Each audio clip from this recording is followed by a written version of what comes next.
There is one reason why removing or loosening the skill measurement in matchmaking is shown to lose players. But it's not only the reason that Call of Duty is declining in quality, it's the reason that all of multiplayer gaming is. There is one lie being promoted by Call of Duty and Activision that has been promoted for years. More specifically, one thing that, if removed, is said to eventually crumble the entire player experience to the point of being miserable for everyone that plays the game, not just better or worse players. Not only is this a complete fabrication, results of testing are also direct consequences of how Call of Duty has conditioned its fan base to behave in the first place. This lie has not only harmed fans of Call of Duty, but likely has affected fans of other huge AAA multiplayer games as well, whether they know it or not, including you. When it boils down to it, players have been conditioned by highly advanced, manipulative, and complex matchmaking algorithms, along with other marketing strategies to feel like they're good at the game off the rip without any practice. And this is quite evident, because the attitude of gamers now versus the attitude of gamers 10 to 15 years ago is a night and day difference, as judging by the difference between the popularity of Call of Duty in its golden age versus now. But why did the attitude of gamers change? Why is it such a big deal now when good players complain about heavy competition, when before it was fine if good and bad players were mixed? When did this even happen to Call of Duty in general? Well, let's jump back 17 years ago to Call of Duty 4 Modern Warfare. Although Activision claims that this game evaluated and utilized a similar skill metric in the matchmaking, which is obviously a complete lie, the widespread experience of the game was that of ultimate randomness. Each match was different. Players were not matched based on skill and rather were matched based on connection. And to support this argument, a popular bit of nostalgia from players of that era was putting your zip code in your clan tag, because it was pretty likely you'd match with somebody in an area pretty close to you. In COD nowadays, this would very rarely ever happen, if at all. It wasn't until 2012 with Black Ops 2 that players started to notice a tiny bit of an increase in competition level, which may have indicated where the skill-based matchmaking in Call of Duty got its first initial increase in intensity. But at that point, we were staring at extremely little to no SBMM in games before 2012, and no hardcore EOMM before 2019. Now, for those of you who don't know, SBMM is an acronym for skill-based matchmaking, which is a matchmaking algorithm that places players together based on their skill levels in an attempt to create matches that are fairly level. EOMM stands for Engagement Optimized Matchmaking, and it is the modern and far more manipulative counterpart to SBMM. Essentially, instead of prioritizing skill, EOMM prioritizes engagement, and put simply, it's an extremely advanced and powerful AI-driven algorithm that is tasked with making sure every player has the highest chance possible of staying hooked on the game, and as a result, buying microtransactions. Once we note a couple of known behaviors of EOMM based on research papers, Activision-owned patents, and Activision-written statements, it becomes clear that EOMM is not a very fair or friendly system, and it's rightfully called manipulative. EOMM can tailor matches to give certain players certain results. EOMM can match players together based on who owns microtransactions in order to subconsciously coerce or convince players to buy cosmetics, and EOMM essentially aims to even out the player base's stats so that everybody can perform at a satisfactory level so that nobody quits. For example, Activision states in an official matchmaking blog post that their matchmaking is designed to make sure players experience wins and losses more proportionately. That means 50-50, a 1 win-loss ratio, and a 1 KD to go along with it. And this is far from skill-based. By definition, this is engagement-based. As we can tell by this statement alone, matches are created with predetermined results in mind to keep players' results proportional with everyone else so that nobody experiences lopsided results. This system was introduced in 2019 and has evolved to a brutally obvious state over the last 5 years. But 2012's Black Ops 2 was just the beginning of Call of Duty experimenting with different forms of matchmaking. After Black Ops 2 came Call of Duty Ghosts, which was an all-around poorly received title, especially in the multiplayer department. And after Ghosts came Advanced Warfare, a game that put a humongous spin on Call of Duty's familiar gameplay loop, adding wacky futuristic combat and equipment like jetpacks, more vertical maps, and some laser guns. Ultimately, this game was not very well received either, and it also introduced Call of Duty's newest monetization scheme at the time, loot boxes. But the only problem was that the loot boxes weren't just cosmetic. They contained weapon variants, some of which provided a massive competitive edge over other weapons by default. This birthed the infamous Obsidian Steed variant of the Bal 27 assault rifle, a completely overpowered and game-breaking weapon that I actually was lucky enough to pull from a loot box back in 2015 at random. Needless to say, monetizing loot boxes for a chance to pull overpowered weapons from them wasn't the most enticing way to keep most players hooked, as it was massively frustrating, so their search continued. Black Ops 3 released in 2015 and was generally well received by players on the multiplayer front, despite lots of players being sick of advanced movement like jetpacks and wall running. However, loot boxes still remain strong, except they were no longer offering overpowered weapon variants, rather just cosmetics. Although the game was well liked, the next installment was one that would cause massive outrage, and that game was Infinite Warfare. We all know about the infamous Infinite Warfare trailer, with its absolutely staggering almost 4 million dislikes on the trailer, and the one reason was the fact that everyone wanted another modern-day, boots-on-the-ground COD after 2 years of futuristic advanced movement, but we got one step even further in the future, with more advanced movement and even wackier guns. Luckily, because the game was already in development and the studios couldn't go back on it, this title went against everything the fans wanted,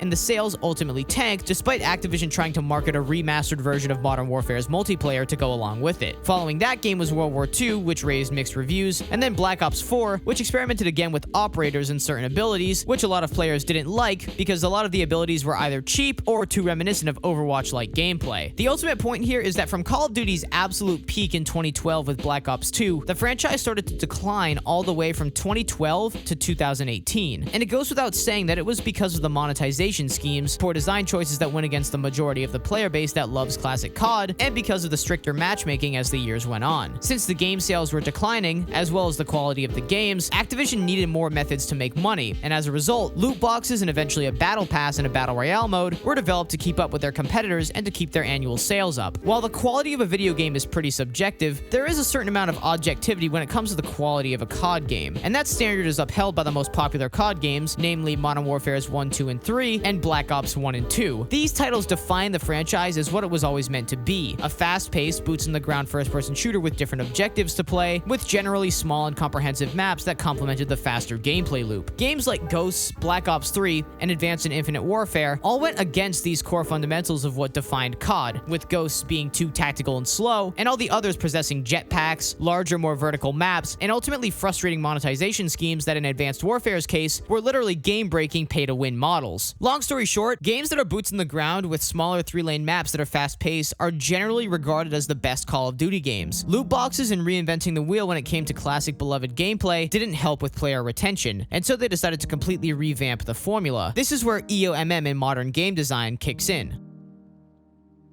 Enter Modern Warfare 2019, the self-proclaimed next generation of COD. Expected to be a bigger, better, and updated reboot to the classic Modern Warfare series, revitalizing fast-paced, boots-on-the-ground classic Call of Duty fun, it is instead campy, motionless, and boring, and clearly favors and caters towards players who are, nicely put, less capable than the average Call of Duty fan. One thing was clear, they were trying to make the game as accessible as possible to everyone, much like Fortnite had done with their free-to-play Battle Royale sensation that had taken over the global gaming scene. Joe Secott said himself that the game was accessible, and it was easier than ever for new players to secure kills, given the vastly increased time to kill compared to Black Ops 4, which was much more competitive. In addition to huge maps with safe camping spaces and a fast time to kill, now comes EOMM, Engagement Optimized Matchmaking, which essentially separates good and bad players, disbands lobbies after every match to make sure everyone finds a tailored match every time they queue up, and makes sure that if somebody experiences a lopsided game, they're immediately shown the opposite the following match. As a result of this system being introduced, bad players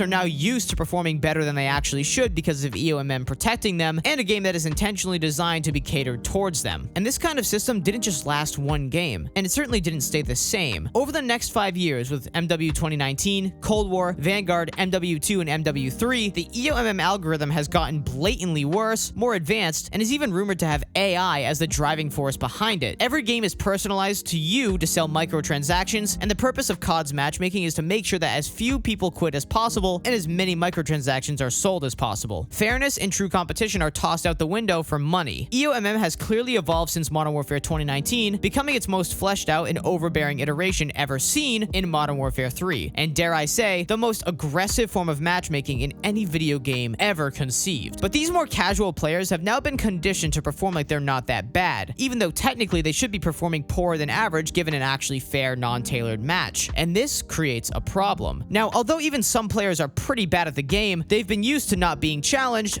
and they've accepted the illusion that they're actually good, despite only being matched with a majorly protected group of players. Which means that now if the veil is lifted and matches become fair again and everyone can mix in with everyone, these players that once thought they were good at the game, despite not being good, will now quit because they've never seen players the likes of even the top 60%. In addition to that, keep in mind that every new game that gets released gets massively changed elements because of how many complaints there were about the elements in the previous titles. Cold War revamped the time to kill and map design, Modern Warfare 3 massively changed all the clunky movement and brought back nostalgic maps that have the quality that the garbage Modern Warfare 2 maps didn't have. As a result of these elements being changed due to complaining from higher skilled players, the maximum skill required to play well, otherwise known as the skill ceiling, rises. And because of that, the skill measurement in the matchmaking tightens because the casuals are going to suck even harder unless their hands are held even more, to cope with a higher amount of skill required to excel in more competitively viable environments that aren't heavily catered towards casual, lesser skilled players, like Modern Warfare 2019 or Modern Warfare 2. So long story short, COD shot itself in the foot by conditioning its players to be used to EOMM and to be used to the game being heavily catered towards a certain lower skill audience. All of the criticism it receives and the heavy divide of the player base can be boiled down to simply the consequences of Activision burying themselves under bad decision after bad decision after bad decision. After 2012, the quality of each game declines. Monetization schemes become more rigid. Games become more expensive. You're paying more for less quality. Studios stop listening to fan feedback. Studios try new ideas that don't stay true to classic Call of Duty. As a result, game quality drops exponentially when comparing it to what made 2007 through 2012 COD's golden age. Player retention and player count drop, which forced them to double down on monetization schemes. Enter the new era of COD with a nostalgia-baiting reboot Modern Warfare title that is nothing like its namesake, which caters so heavily to casual players to the point where if you're any good at an actual Call of Duty game, you're gonna get rolled by campers and claymores. Enter EOMM, which wins over the casual fans by giving them an easy and positive experience, despite them lacking the actual skill to achieve it normally without manipulated gameplay, and you get a recipe for disaster. And you get a player base where the majority is hooked on an algorithm that essentially makes the game fake, a lottery, and an addictive drug. And it makes the game miserable for people who love the game who are actually good at it, or have been good at it. When the skill measurement in the matchmaking is stripped away after conditioning players to be used to it, Activision has acted like this is a huge deal, and that it's a natural fact of the gaming world that having no skill matching in multiplayer games means that casual fans will run for the hills, when in reality, it creates the exact effect we expect from players who are conditioned to play at a 1KD level despite not being good at all. And yes, that's harsh, but it's nonetheless the truth. Once they perform worse than normal, they want to quit and not get better, because they've never had to get better at COD ever because of the 5 years EOMM has been in place. While this explanation makes a ton of sense and explains why this is indeed a reality, it doesn't excuse or justify manipulative algorithms, nor terrible game design that intentionally caters to worse players. It does, however, completely explain the mindset of the modern casual gamer. Instead of stimulating the brain and actually requiring some sort of cognitive function from new players when they first pick up a new game, it instead feeds them free wins and free 1KD performances without requiring them to learn how to be good, or even be mediocre at the game. It makes these kinds of players want to quit once they actually face some real competition,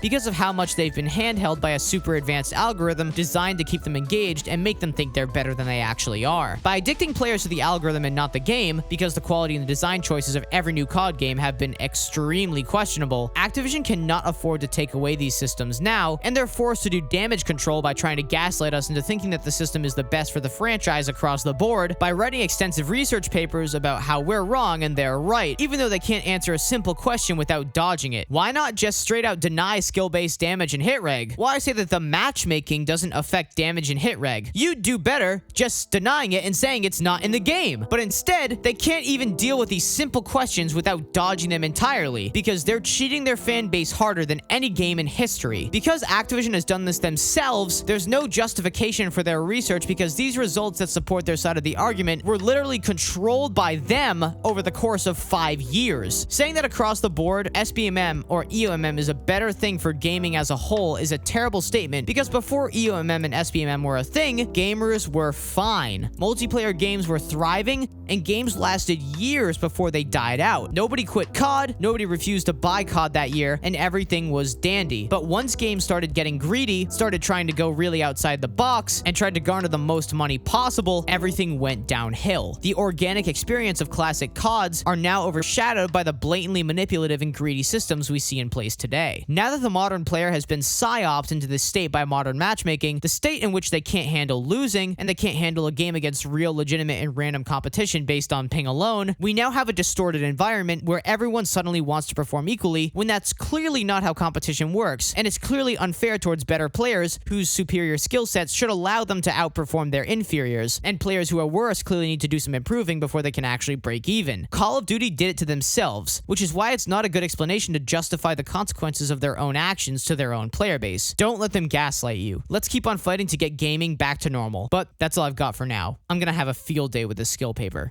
I'm Prime Pete. Take it easy.